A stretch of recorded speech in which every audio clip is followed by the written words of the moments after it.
জীবন যে বল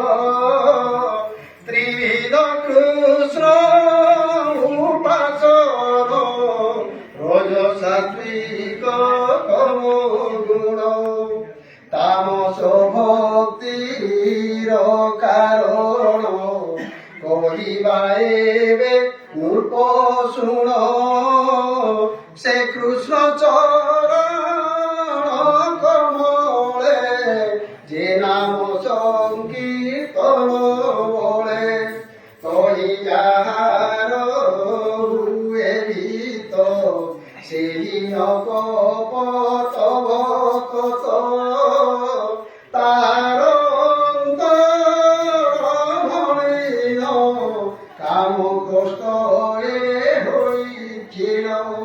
তামস ভক্ত বলি তারে নতরে ভবসাগরে কৃষ্ণ ভজনে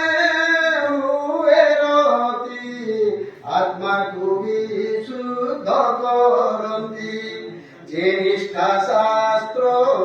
মার্গে কহে নিশ্চয় বুঝ নর রায়ে এটি নির্মল জ্ঞান হেতু ভবসাগর পার সেতু চিত্ত বিশুদ্ধ